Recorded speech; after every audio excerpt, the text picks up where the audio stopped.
ሃሌሉያ ጸጋና ሰላም ከእግዚአብሔር ከአባታችን ከጌታችንም ከመድኃኒታችን ከኢየሱስ ክርስቶስ ለሁላችንም ይሁን።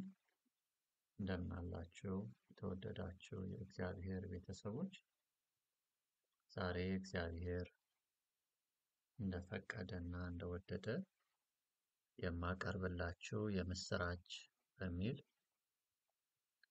በ1991 ዓመተ ምህረት በአዲስ አበባ ጉርድ ሾላ አካባቢ በሚገኘው በገዳመ ሲታውያን ማርያም ጽዮን የካቶሊክ ትምህርት ቤት ውስጥ በመማርበት ጊዜ የሶስተኛ ክፍል ተማሪ ነበርኩኝ። በወቅቱ በ1991 ዓመተ ምህረት በኢትዮጵያ አቆጣጠር ማለት ነው። የጌታችንን የኢየሱስ ክርስቶስን ልደት በምናከብር ጊዜ የገና በሚባለው በተለምዶ ማለት ነው፣ ግን የጌታ ልደት በሚታሰብበት ጊዜ በስጋ መወለዱን በምናስብበት ጊዜ ትምህርት ቤቱ ለሁሉም ተማሪዎች ይችን አጭር መጽሐፍ ይሰጥ ነበር።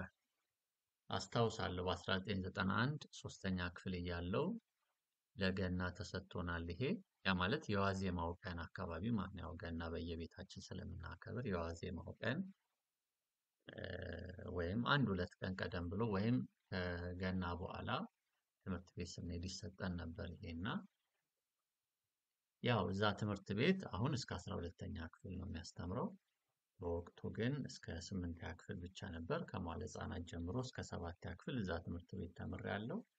እግዚአብሔር ይመስገን ብዙ ነገር ተምረናል። ግብረ ገብ የሚባል ትምህርት ስለነበር በወቅቱ መጽሐፍ ቅዱስን የኢትዮጵያ ካቶሊክ አባ የሚባሉት እዛ ከትምህርት ቤቱ አጠገብ ገዳም አለ ወይም ቤተክርስቲያን አለ፣ አሁንም አለ።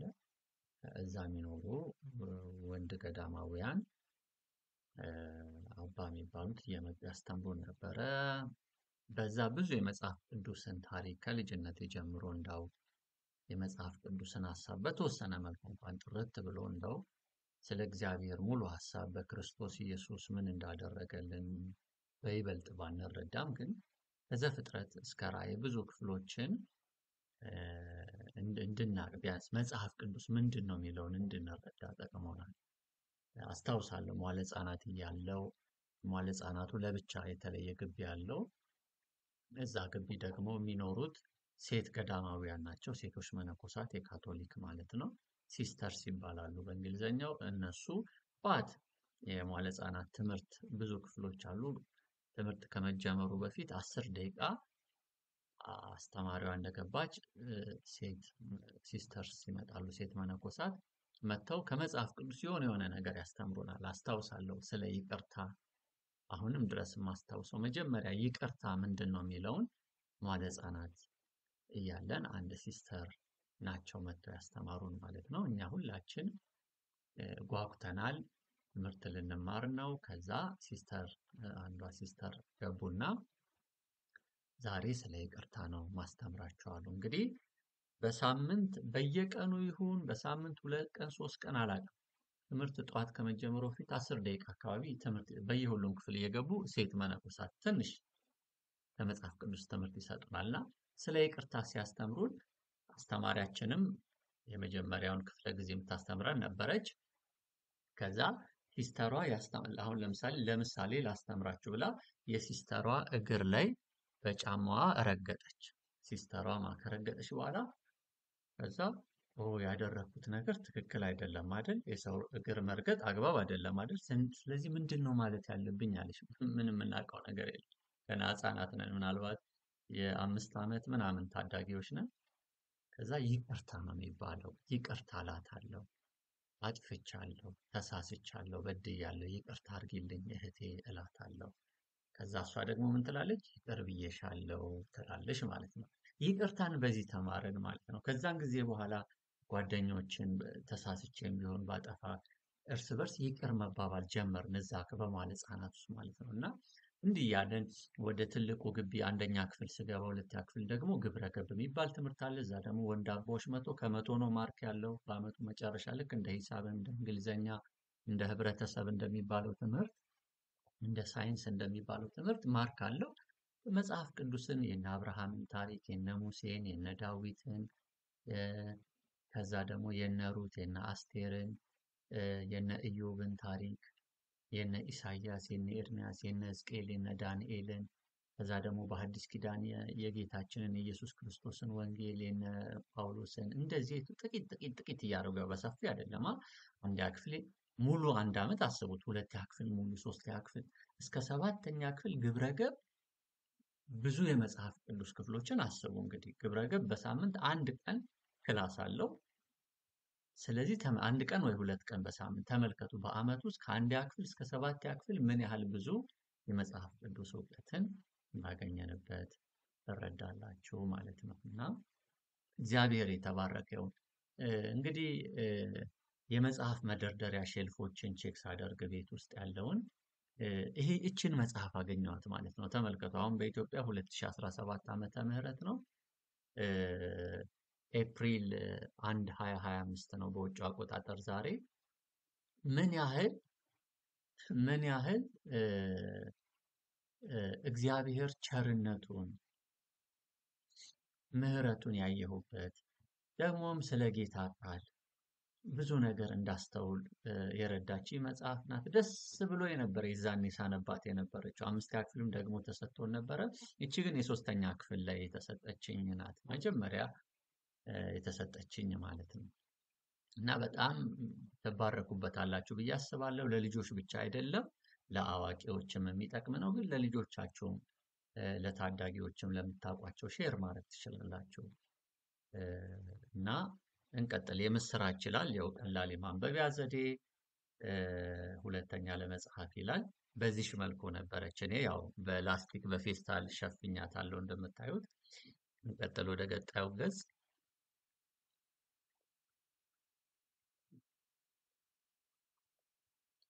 እሺ የምስራች ይላል። ያው የኢትዮጵያ መጽሐፍ ቅዱስ ማህበር ያሳተመው ነው። አዲስ አበባ ይላል። በወቅቱ የነበረው ስልክ ቁጥራቸው፣ የፖስታ ሳጥን ቁጥራቸውም አለች።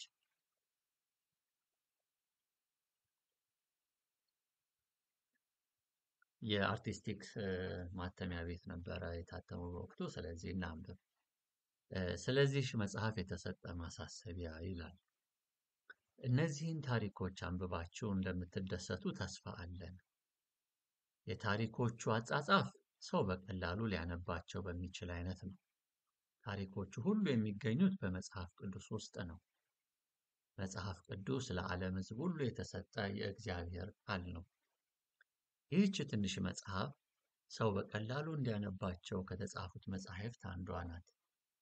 ታሪኮቹ የሚናገሩት ስለ ኢየሱስ ሕይወትና ትምህርት ነው። ታሪኮቹ ኢየሱስ ሰውን ሁሉ እንዴት እንደሚወድ ያስረዳሉ። በዚህ መጽሐፍ ውስጥ የሚገኙ ታሪኮች 1 የኢየሱስ መወለድ፣ 2 የእረኞችና መላእክት፣ 3 ከምስራቅ የመጡ የከዋክብት ተመራማሪዎች፣ 4 ኢየሱስ እርኩስ መንፈስ ያለበትን ሰው አዳነ፣ 5 ጠፍቶ የተገኘው በግ፣ 6 ጠፍቶ የተገኘው መሐለቅ፣ 7 ጠፍቶ የተገኘው ልጅ፣ 8 ደጉ ሳምራዊ ይላል ማለት ነው።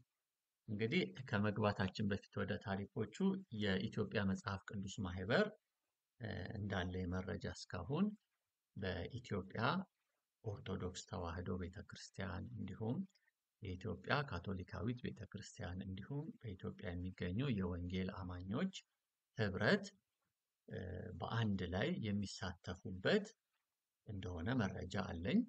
ያም ማለት የሚታተሙት መጽሐፍት በኢትዮጵያ መጽሐፍ ቅዱስ ማህበር ማለት ነው። በልዩ ልዩ የኢትዮጵያ ቋንቋዎች የሚተረጎሙ መጽሐፍት በሙሉ በእነዚህ 3 አብያተ ክርስቲያናት ወይም በእነዚህ 3 ህብረት ምክክር ከ3ቱም የተውጣጡ ተርጓሚዎች አንድ ላይ የሚሳተፉበት እንደሆነ ተረድቻለሁ። ስለዚህ እችም መጽሐፍ የተዘጋጀችው እነዚህ 3ቱ አብያተ ክርስቲያናት በህብረት ሆነው ነው ማለት ነው። ለአጠቃላይ ኢትዮጵያ ውስጥ ለሚገኙት ሰዎች አማርኛ ቋንቋ ለሚናገሩት እና ለሚረዱት የተዘጋጀች ናት። ወንጌልን ከማድረስ አንግል፣ የጌታን ታሪክ ከመናገር አንግል፣ የጌታን እውነት፣ የጌታን ፍቅር ከማሰራጨት አንግል ማለት ነው። እሺ፣ የኢየሱስ መወለድ ክብር ለእግዚአብሔር ይሁን። በሮማውያን ግዛት ያሉ ሰዎች ሁሉ ለሕዝብ ቆጠራ እንዲመዘገቡ የሮም ንጉሠ ነገሥት ቄሳር አውግስጦስ አዘዘ። ስለዚህ እያንዳንዱ ሰው ስሙን ለማስመዝገብ ወደ የትውልድ አገሩ ከተማ ይሄድ ነበር። ዮሴፍ የተባለ ሰውም በገሊላ አውራጃ ከምትገኘው ከናዝሬት ከተማ ተነስቶ በይሁዳ አውራጃ ወደምትገኘው የንጉሥ ዳዊት የትውልድ ሀገር ወደ ሆነችው ወደ ቤተልሔም ከተማ ሄደ።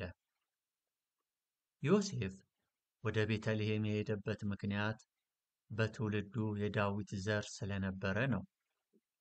ስሙን ለማስመዝገብ የሄደውም ከእጮኛው ከማርያም ጋር ነበር። በዚያን ጊዜ ማርያም ጸንሳ ነበር። በቤተልሔም ሳሉ የመውለጃዋ ጊዜ ደረሰ። በዚያም ወንድ ልጅ ወለደች። በጨርቅ ጠቅልላም በበረት በከብቶች መመገቢያ ግርግም ውስጥ አስተኛችው። ምክንያቱም በእንግዶች ማደሪያ ቤት ስፍራ ስላላገኙ ነው። እንግዲህ ይህንን የምናገኘው እስካሁን ያነበብነውን በሉቃስ ወንጌል ምዕራፍ 2 ከቁጥር 1 እስከ 7 ነው ማለት ነው። መጽሐፍ ቅዱስ ላይ ሄዳችሁ ታሪኩን ቼክ ማረጋገጥ፣ ድጋሚ በስፋት ማንበብ ይቻላል ማለት ነው። ወደ ሁለተኛው ደግሞ እንግባ። እረኞችና መላእክት። ከቤተልሔም ከተማ ውጪ በሜዳ መንጋቸውን እየጠበቁ የሚያድሩ እረኞች ነበሩ። የእግዚአብሔር መልአክ ታያቸው፣ የእግዚአብሔርም የክብር ብርሃን በዙሪያቸው አበራ። ስለዚህ እረኞቹ በጣም ፈሩ። መልአኩ ግን እንዲህ አላቸው፣ አይዟችሁ፣ አትፍሩ። ለሕዝቡ ሁሉ ታላቅ ደስታ የሚሆን መልካም ዜና ይዤላችሁ መጥቻለሁ። ዛሬ በዳዊት ከተማ አዳኝ ተወልዶላችኋል። እርሱም ጌታ ክርስቶስ ነው። ምልክቱም ይህ ነው፣ በጨርቅ የተጠቀለለ ሕፃን በበረት በከብቶች መመገቢያ ግርግም ውስጥ ተኝቶ ታገኛላችሁ። በድንገት ብዙ የሰማይ መላእክት ከመልአኩ ጋር አብረው ታዩ። እግዚአብሔርንም በማመስገን በሰማይ ለእግዚአብሔር ክብር ይሁን፣ በምድርም እግዚአብሔርን ለሚወዱ ሰዎች ሁሉ ሰላም ይሁን እያሉ ይዘምሩ ነበር። መላእክቱ ወደ ሰማይ ተመልሰው በወጡ ጊዜ እረኞቹ እንግዲህ ወደ ቤተልሔም እንሂድ፣ እግዚአብሔር የገለጠልንንም ነገር እንይ ተባባሉ። ስለዚህ በፍጥነት ሄደው ማርያምንና ዮሴፍን አገኙ። ሕፃኑንም በከብቶች መመገቢያ በግርግም ውስጥ ተኝቶ አዩት። እረኞቹ ሕፃኑን ባዩ ጊዜ መልአኩ ስለ ሕፃኑ የነገራቸውን አወሩ። ይህንንም የሰሙ ሁሉ እረኞቹ ባወሩላቸው ነገር ተደነቁ። ማርያም ግን ይህን ሁሉ ነገር በልቧ ይዛ ታስበው ነበር።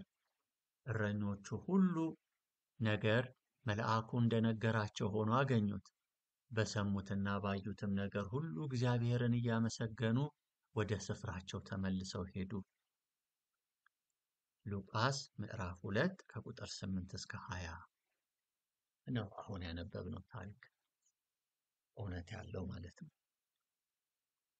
ከምስራቅ የመጡ የከዋክብት ተመራማሪዎች። ሄሮድስ የይሁዳ ክፍለ ሀገር ንጉሥ በነበረበት ጊዜ ኢየሱስ በይሁዳ ክፍለ ሀገር በቤተልሔም ከተማ ተወለደ። በዚያን ጊዜ የከዋክብት ተመራማሪዎች ከምስራቅ ወደ ኢየሩሳሌም መጡ። እንዲህም እያሉ ጠየቁ፣ አሁን በቅርቡ የተወለደው የአይሁድ ንጉሥ የት ነው? ኮከቡን በምስራቅ አይተን ለንጉሡ ልንሰግድ መጥተናል። ንጉሥ ሄሮድስ ይህን ነገር በሰማ ጊዜ ደነገጠ። የኢየሩሳሌም ሰዎችም ሁሉ ከእርሱ ጋር አብረው ደነገጡ። ስለዚህ ንጉሥ ሄሮድስ የካህናት አለቆችንና የሕዝቡን የሕግ መምህራን አስጠርቶ መሲህ የሚወለደው የት ነው ብሎ ጠየቃቸው። እነርሱም እንዲህ ብለው መለሱለት፣ መሲህ የሚወለደው በይሁዳ ክፍለ ሀገር በቤተልሔም ከተማ ነው። ምክንያቱም በነቢይ አንቺ በይሁዳ ክፍለ ሀገር የምትገኚ ቤተልሔም ሆይ ሕዝቤን እስራኤልን የሚጠብቅ መሪ አንቺ ስለሚወጣ ከይሁዳ ክፍለ ሀገር ከተሞች በምንም አታንሽም የሚል ተጽፏል። ከዚህ በኋላ ንጉሡ ሄሮድስ የከዋክብት ተመራማሪዎቹን በስውር አስጠርቶ ኮከቡ የታየበትን ትክክለኛ ጊዜ ጠይቆ ተረዳ። እንዲህም ብሎ ወደ ቤተልሔም ላካቸው፣ ሂዱ፣ ስለ ሕፃኑን በጥንቃቄ መርምሩ፣ ባገኛችሁት ጊዜ እኔም ሄጄ እንድሰግድለት መጥታችሁ ንገሩኝ። እነርሱም የንጉሡን ቃል ከሰሙ በኋላ ወጥተው ሄዱ። በሚሄድበትም ጊዜ ያንን በምስራቅ ያዩትን ኮከብ በፊት ፊታቸው እየሄደ ሲመራቸው እንደገና አዩ። ይህም ኮከብ ሕፃኑ ባለበት ቦታ ላይ ሲደርስ ቆመ። ኮከቡን ባዩ ጊዜ በጣም ደስ አላቸው። ሕፃኑ ወዳለበት ቤት ገብተው እናቱ ከማርያም ጋር ሆኖ አዩት። ተንበርክከውም ሰገዱለት። ሳጥኖቻቸውንም ከፍተው የወርቅ፣ የዕጣን፣ የከርቤ ስጦታ አቀረቡለት።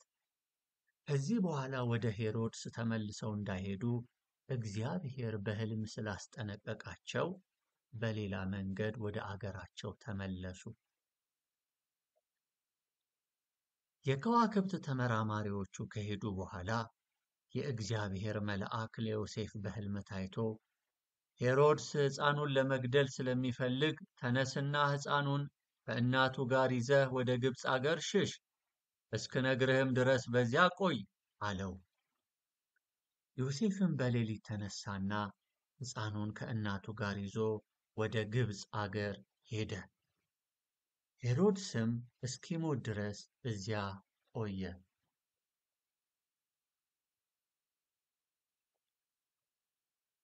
ይህን አሁን ያነበብነውን የመጽሐፍ ቅዱስ ክፍል የምናገኘው በማቴዎስ ወንጌል ምዕራፍ 2 ከቁጥር 1 እስከ 15 ነው። ዮሴፍ ከማርያምና ከኢየሱስ ጋር ወደሚኖርበት አገር ወደ ናዝሬት ተመለሰ። ኢየሱስም በናዝሬት ከተማ አደገ። የ30 ዓመት ሰው በሆነ ጊዜ ስለ እግዚአብሔር መንግሥት እያስተማረ በየአገሩ ይዘዋወር ነበር። ለሕዝቡም ብዙ መልካም ነገር ያደርግ ነበር። ኢየሱስ ርኩስ መንፈስ ያለበትን ሰው አዳነ።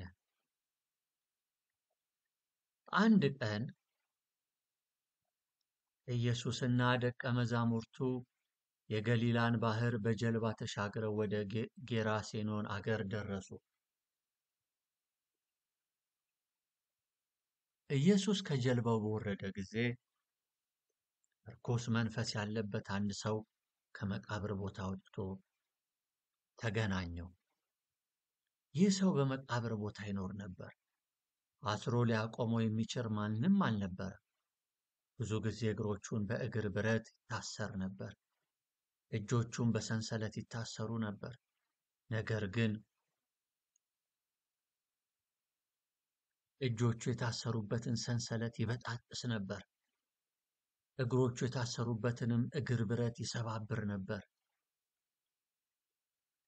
ስለዚህ ይዞ ሊያቆመው የሚችል ማንም ሰው አልነበረም። ሁልጊዜ ሌሊትና ቀን በመቃብር ቦታና በየተራራው ላይ እየተዘዋወረ ይጮህ ነበር። ገላውንም በድንጋይ እየቆራረጠ ያቆስል ነበር።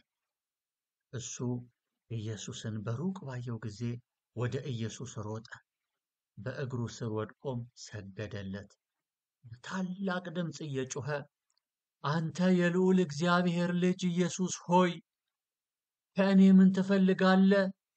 በእግዚአብሔር ስም እለምንሃለሁ፣ እባክህ አታሰቃይኝ አለው። ይህን ያለበት ምክንያት ኢየሱስ አንተ ርኩስ መንፈስ ከዚህ ሰው ውጣ ስላለው ነው። ኢየሱስም ስምህ ማን ነው ብሎ ጠየቀው። ሰውየውም ብዙዎች ስለሆንን ስሜ ሰራዊት ነው ብሎ መለሰ። ከዚያ አገር እንዳያባረራቸውም ለመነው። በዚያ ስፍራ በኮረብታዎች ጥግ ብዙ የአሳማ መንጋ ተሰማርቶ ነበር። ስለዚህ ርኩሶቹ መንፈሶች ኢየሱስን እባክህ ወደ አሳማዎቹ እንድንገባ ፍቀድልን ብለው ለመኑት። ኢየሱስም ፈቀደላቸው። ርኩሶቹ መንፈሶች ከሰውየው ወጥተው በአሳማዎቹ ውስጥ ገቡ። 2,000 የሚያህሉ አሳማዎች ከኮረብታዎቹ ተንደርድረው በባሕሩ ውስጥ ሰመጡ። የአሳማዎቹ እረኞች ሸሽተው ሄዱ፣ በየከተማውና በየገጠሩም ወሬውን ነዙት። ሰዎቹም የሆነውን ነገር ለማየት ከየቤታቸው ወጡ። ወደ ኢየሱስ መጥተው በርኩስ መንፈስ ተይዞ የነበረው ሰው ድኖ ልብሱን ለብሶ ተቀምጦም ባዩት ጊዜ ደነገጡ። ይህን ነገር ቀደም ብለው ያዩ ሰዎች ርኩስ መንፈስ ይዞት በነበረው ሰውና በአሳማዎቹ የሆነውን ሁሉ አወሩላቸው። የአገሬው ሰዎችም ኢየሱስ ከአገራቸው ወጥቶ እንዲሄድላቸው ለመኑት። ኢየሱስ ወደ ጀልባው ሲገባ ርኩስ መንፈስ ይዞት የነበረው ሰው እባክህ እከተልህ ብሎ ለመነው። ኢየሱስ ግን አልፈቀደለትም። ይልቁንም ወደ ቤትህ ሂድና ጌታ ምን ያህል ታላቅ ነገር እንዳደረገልህ እንዴትም እንደማረህ ለቤተሰብህ አውራላቸው አለው። ሰውየውም ኢየሱስ ያደረገለትን 10 ከተማ እየተባለ ወደሚጠራው አገር ሄዶ አወራ። የሰሙትም ሁሉ ይደነቁ ነበር።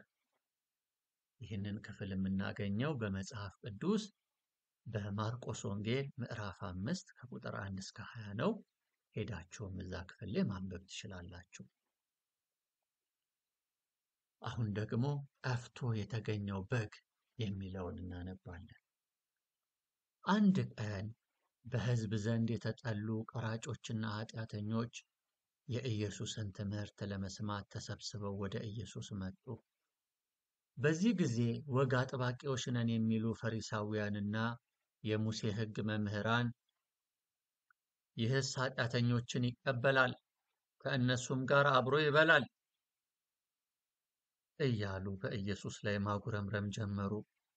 ስለዚህ ኢየሱስ እንዲህ ብሎ ይህን ምሳሌ ነገራቸው።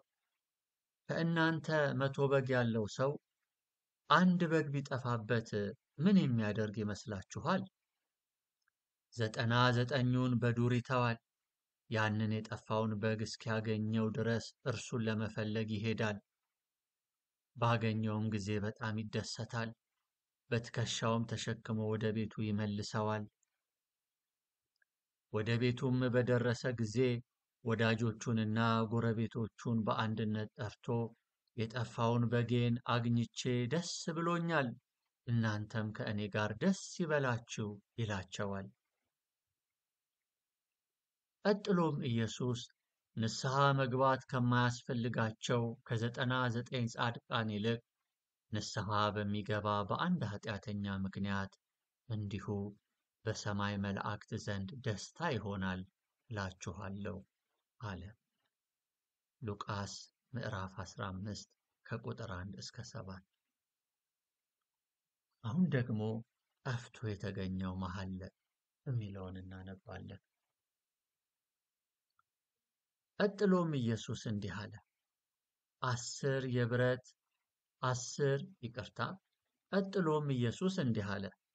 10 የብር መሐለቅ ያላት ሴት አንድ መሐለቅ ቢጠፋባት ምን የምታደርግ ይመስላችኋል? መብራት አብርታ ቤቷን ትጠርጋለች፣ እስክታገኘውም ድረስ በየቦታው አጥብቃ ትፈልገዋለች። ባገኘችውም ጊዜ ወዳጆቿንና ጎረቤቶቿን በአንድነት ጠርታ የጠፋውን መሐለቄን አግኝቼው ደስ ብሎኛል፣ እናንተም ከእኔ ጋር ደስ ይበላችሁ ትላቸዋለች። ኢየሱስም ንግግሩን በመቀጠል ንስሐ በሚገባ በአንድ ኃጢአተኛ ምክንያት እንዲሁ በሰማይ መላእክት ዘንድ ደስታ ይሆናል እላችኋለሁ አለ። የሉቃስ ወንጌል ምዕራፍ 15 ከቁጥር 8 እስከ 10። አሁን ደግሞ ጠፍቶ የተገኘው ልጅ የሚለውን እናነባለን። ደግሞም ኢየሱስ እንዲህ አለ። አንድ ሰው 2 ልጆች ነበሩት። ታናሹ ልጁ አባቱን አባባ ከሀብት ከፍለ ድርሻዬን አሁኑኑ ስጠኝ አለው። ስለዚህ አባትየው ሀብቱን ለ2 ልጆቹ አካፈለ። ከጥቂት ቀን በኋላ ታናሹ ልጅ ድርሻውን ሸጠ፣ ለወጠ። ገንዘቡንም ይዞ ወደ ሩቅ አገር ሄደ። እዚያ ገንዘቡን ሁሉ በከንቱ አባከነ። ገንዘቡንም ከጨረሰ በኋላ በዚያ አገር ብርቱ ረሃብ ገባ። ልጁም በችግር ላይ ወደቀ። ከችግሩም የተነሳ እያገለገለ ለመኖር ወደ አንድ ሰው ተጠጋ። ሰውየውም የአሳማ እረኛ አደረገው። ልጁ ረሃብ ስለጠናበት አሳማዎቹ ከሚመገቡበት ብጣሪ አሰር ሆዱን ለመሙላት ይመኝ ነበር። ነገር ግን አሰሩንም እንኳ የሚሰጠው አላገኘም። በዚህ ጊዜ ስህተቱን ተገንዝቦ እንዲህ ብሎ አሰበ፣ የአባቴ አገልጋዮች እስኪጠግቡ በልተው ይተርፋቸዋል። እኔ ግን እዚህ በረሃብ ልሞት ነው። ስለዚህ ተነስቼ ወደ አባቴ ልሂድና አባባ እግዚአብሔርንም አንተንም በድያለሁ፣ ከእንግዲህ ወዲህ የአንተ ልጅ መባል አይገባኝም። ነገር ግን ከአገልጋዮች እንደ አንዱ አድርገኝ ልበለው። ስለዚህ ተነስቶ ወደ አባቱ ሄደ። ልጁ ገና በሩቅ ሳለ አባቱ አየው፣ አዝኖለትም ወደ እርሱ ሮጠ፣ እቅፍ አድርጎም ሳመው። ልጁም አባባ እግዚአብሔርንም አንተንም በድያለሁ፣ ከእንግዲህ ወዲህ የአንተ ልጅ መባል አይገባኝም አለ። አባቱ ግን አገልጋዮቹን ጠርቶ ቶሎ ብላችሁ ጥሩ ልብስ አምጥታችሁ አልብሱት፣ በጣቱ ቀለበት አድርጉለት፣ በእግሩም ጫማ አድርጉለት፣ የሰባውን ሰንጋ አምጡና እረዱ፣ እንብላ፣ እንደሰት። ምክንያቱም ይህ ልጄ ሞቶ ነበር፣ አሁን ግን በሕይወት አለ፣ ጠፍቶም ነበር፣ ተገኘ። መደሰትም ጀመሩ። በዚህ ጊዜ ታላቁ ልጅ ለሥራ ወደ እርሻ አውጥቶ ነበር። ተመልሶ ሲመጣ ወደ ቤቱ በቀረበ ጊዜ የሙዚቃና የዘፈን ድምፅ ሰማ። ከአገልጋዮቹ አንዱን ጠርቶ ምንድነው ነገሩ ብሎ ጠየቀው። አገልጋዩም ወንድምህ ተመልሶ ስለመጣ ነው፣ አባትህ በደህና ስላገኘው የሰባውን ሰንጋ አርዶለታል አለው። ታላቅ ወንድሙም በጣም ተቆጥቶ ወደ ቤት አልገባም አለ። አባቱም ወደ ደጅ ወጥቶ እንዲገባ ለመነው። ልጁ ግን አባቱን ይህን ያህል ዓመት አገለገልሁ፣ ከቶ ትእዛዝህን አላፈረስሁም። እኔ ከጓደኞቼ ጋር የምደሰትበት አንድ ጠቦት እንኳ አልሰጠኸኝም።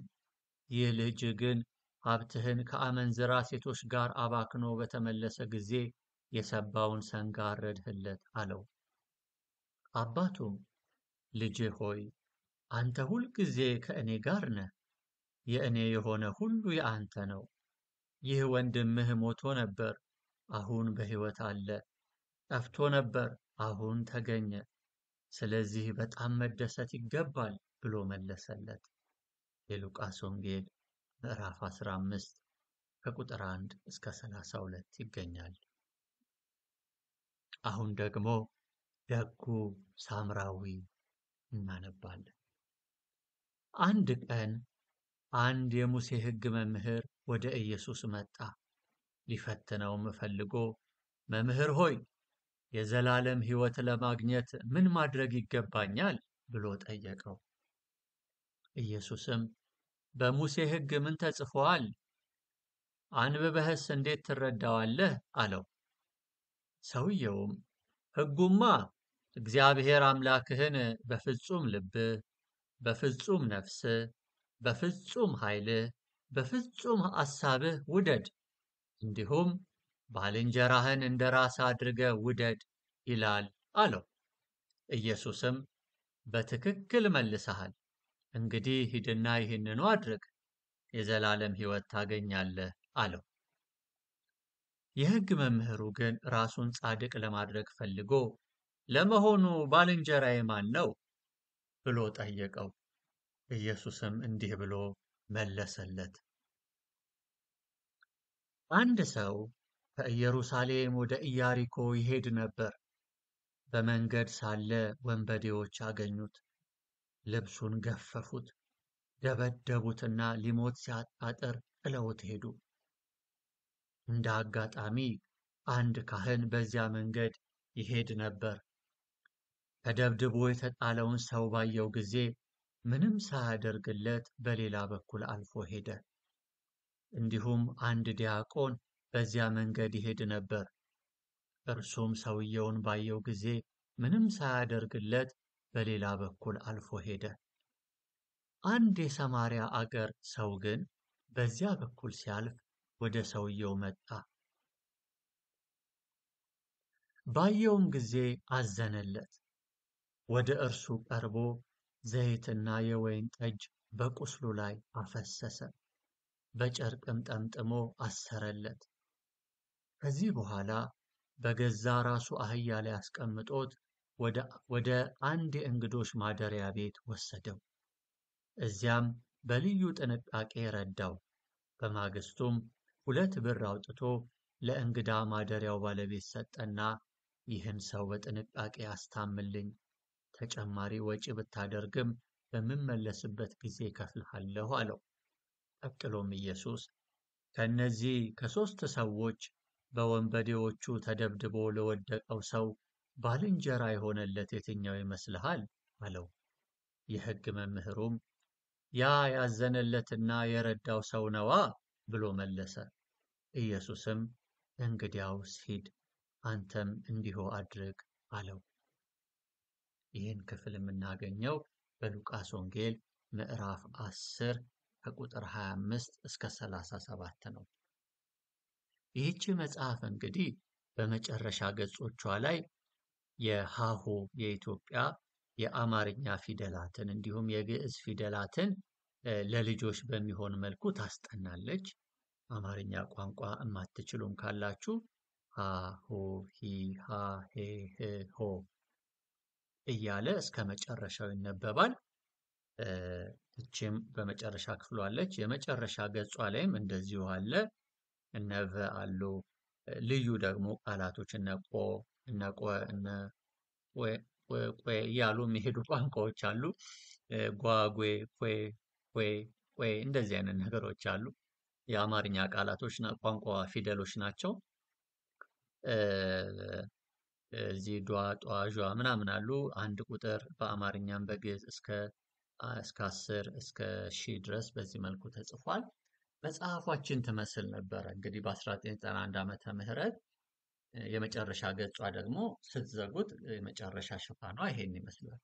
ይሄ ነበረ የጌታችን የኢየሱስ ክርስቶስ የልደት መታሰቢያ ጊዜ የተሰጠን በገዳመ ስታውያን ማርያም ጽዮን የካቶሊክ ቤተክርስቲያን በመማርበት ክፍለ ጊዜ ማለት ነው። እንደ መጠቅለያ ያህል ይህንን ልበላችሁ። እንግዲህ እግዚአብሔር በመጽሐፍ ቅዱስ እንደምናነበው አንድያ ልጁን ለሰው ልጆች ሁሉ ሰጥቷል። የእግዚአብሔር አንድያ ልጅ በስጋው ወራት ደግሞ ከቅድስት ድንግል ማርያም የተወለደው ኢየሱስ እንግዲህ ኢየሱስ 2 ልደት አለው። አንደኛው በመዝሙረ ዳዊትም እንደተጻፈው ዓለማት ከመፈጠራቸው በፊት ያለ እናት ከእግዚአብሔር አብ ተወልዷል። የዛሬ 2000 ዓመት ደግሞ ያለ ምድራዊ አባት ከቅድስት ድንግል ማርያም ከእህታችን ከእናታችን ብጽዕት ከሆነች ከእስራኤላውያን ወገን በስጋ የሆነች ፍጹም ሰው የሆነች ሴት ከሴት የ15 የ16 ዓመት ብላቴና ከሆነች ከእርሷ ከሴቶች ተለይታ ብሩክት የሆነች ከእርሷ ያለ አባት ያለ ወንድ ዘር ያለ ምድራዊ አባት ከምድራዊት እናቱ ከቅድስት ማርያም ተወልዷል ማለት ነው። እንግዲህ ኢየሱስ ክርስቶስ ከሰማይ ከአብ ዘንድ ወደዚህ ምድር መውረድ ያስፈለገው አዳምና ሔዋን ጠፍተው ስላሉ በኃጢአት ምክንያት ከገነት ወጥተው ስላሉ እነሱን ወደ ገነት ለመመለስ ሕይወትን ለመስጠት ከእግዚአብሔር ጋር እንዲታረቁ ሊያስታርቅ ነው ኢየሱስ የመጣው። ያስታረቀን ደግሞ በ33 ዓመቱ ተኩል ላይ በእንጨት መስቀል ላይ ለሰው ልጆች ሁሉ ኃጢአትና እርግማን ሆኖ የሰው ልጆችን ኃጢአት፣ መተላለፍ፣ በደል፣ እርግማን ሁሉ ተሸክሞ በሰው ልጆች ሁሉ ፋንታ ተሰቅሏል። ኢየሱስ ክርስቶስ ሞቷል፣ ተቀብሯል። ስለ ኃጢአታችን ይህን ሁሉ ያደረገው ነገር ግን ተቀብሮ ሞቶ አልቀረም። በሦስተኛው ቀን እግዚአብሔር አብ አባቱ እንዲሁም በራሱ ስልጣን ጌታ ኢየሱስ እንዲሁም በመንፈስ ቅዱስ ኃይል ከሙታን በሦስተኛው ቀን ተነስቷል። ከሙታን ሲነሳ የከበረ ሰውነት የከበረ ስጋና አጥንት ይዞ በትንሣኤው ተነሳ ማለት ነው። እጆቹ የተቸነከሩት እየታዩ እግሮቹ የተቸነከሩት የተወጋው ጎኑ በጦር እየታየ ከሙታን ተነስቶ ለ12ቱ ሐዋርያት ለደቀ መዛሙርቱ እንዲሁም ከ500 ለሚበዙ ተከታዮቹ ታይቷል ማለት ነው። ከሙታን ከተነሳ በኋላ በ40ኛው ቀን ሐዋርያቱ እያዩት ወደ ሰማይ በቢታንያ ተራራ ላይ ወጥቶ ከባረካቸው በኋላ ወደ ሰማይ እያዩት ከፍ ከፍ ብሎ አረገ። ሄዶም በሰማይ በሦስተኛው ሰማይ በእግዚአብሔር ዙፋን ቀኝ ተቀመጠ ይላል። በእግዚአብሔር ቀኝ በዙፋኑ ላይ ተቀመጠ። ክብር ለእግዚአብሔር ይሁን። እንግዲህ ሦስተኛው ሰማይ ይሁን ሌላኛ ሰማይ ጌታ ነው የሚያውቀው፣ ግን በእግዚአብሔር ዙፋን ባለበት በአባቱ ቀኝ ወደ ቀደመ ክብሩ ገብቶ ተቀመጠ ማለት። ኢየሱስ እንግዲህ እግዚአብሔር ወልድ ነው። እግዚአብሔር አብ፣ ወልድ፣ መንፈስ ቅዱስ ተብሎ በሦስት አካል በሦስት ስም በሦስት ደግሞ ግብር ወይ የሚታወቅ አምላክ ሲሆን ነገር ግን አንድ አምላክ የምንለው በባህሪ በስልጣን በአገዛዝ በመለኮትነት አንድ ነው። አብ፣ ወልድ፣ መንፈስ ቅዱስ ከሦስቱ ቅዱስ አንዱ ቅዱስ እግዚአብሔር ወልድ ነው ወደዚህ ምድር የመጣው በተለየ አካሉ ማለት ነው። እና ክብር ለእግዚአብሔር ይሁን። ኢየሱስ ክርስቶስ የመጣበትን ዋና ዓላማ ስንመለከት የዮሐንስ ወንጌል ምዕራፍ 20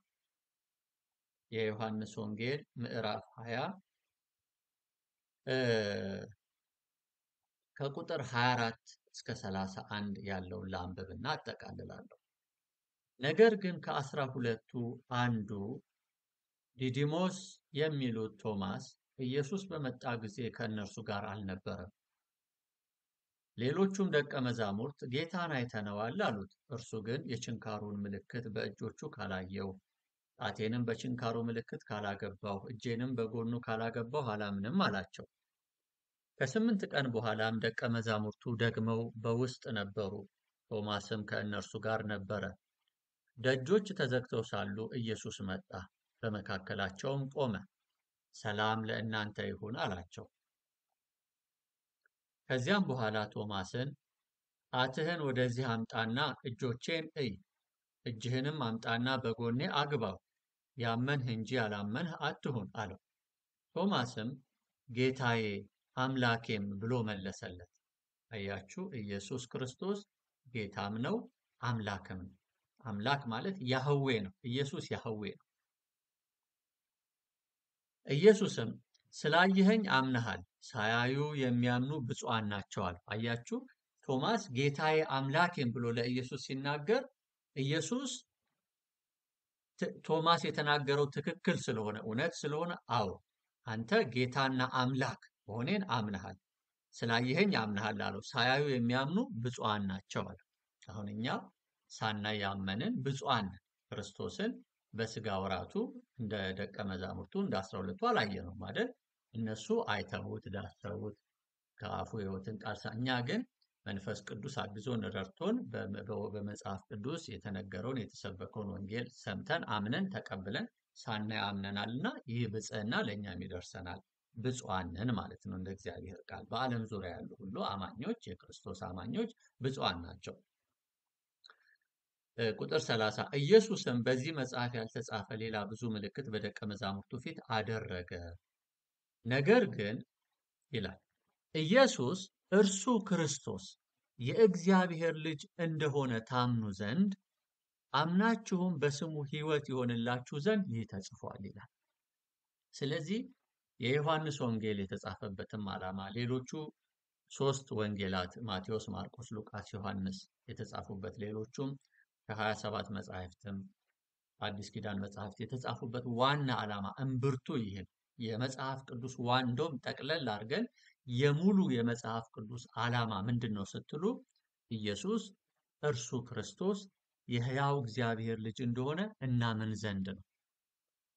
ኢየሱስ እርሱ ክርስቶስ፣ ኢየሱስ እርሱ መሲሁ አዳኙ የሕያው እግዚአብሔር ልጅ የያህዌ አብ ልጅ መሆኑን አምነን የያህዌ አብ ልጅ ነው ስንል ያህዌ ወልድ ነው ብለን ማመን ማለት ነው።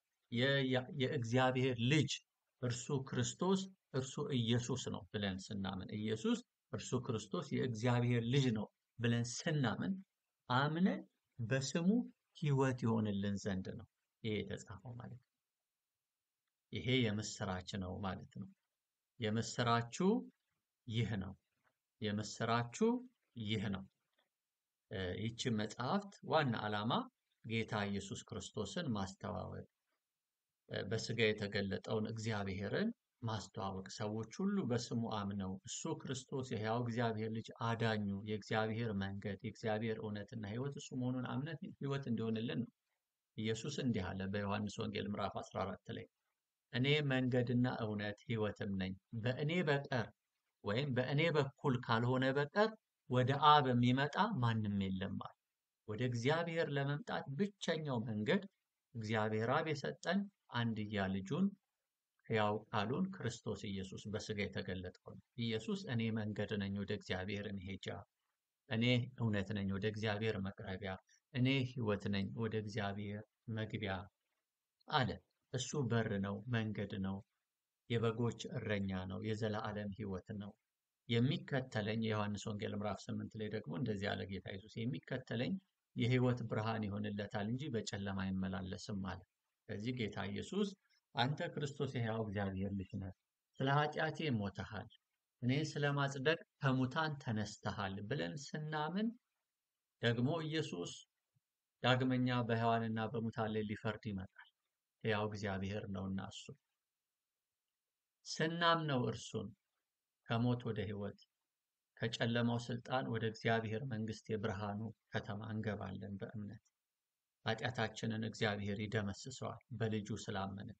የኢየሱስ ክርስቶስ ደም ከኃጢአት ሁሉ ያነጻል ተብሎ መጽሐፍ ቅዱስ ነግሮናል።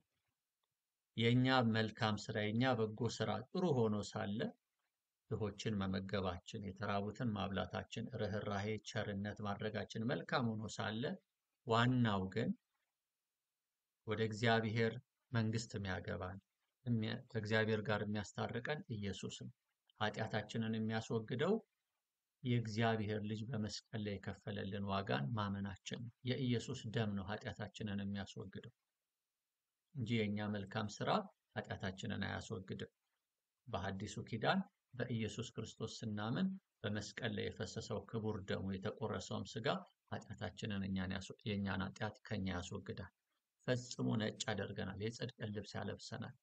ጽድቃችን ከእግዚአብሔር ዘንድ፣ ቤዛነታችንም ከእግዚአብሔር ዘንድ፣ ቅድስናችን ከእግዚአብሔር ዘንድ፣ ጥበባችንም ከእግዚአብሔር ዘንድ፣ መመኪያችን ከእግዚአብሔር ዘንድ ጌታችንና አምላካችን መድኃኒታችን ውዳችን ኢየሱስ ክርስቶስ ነው።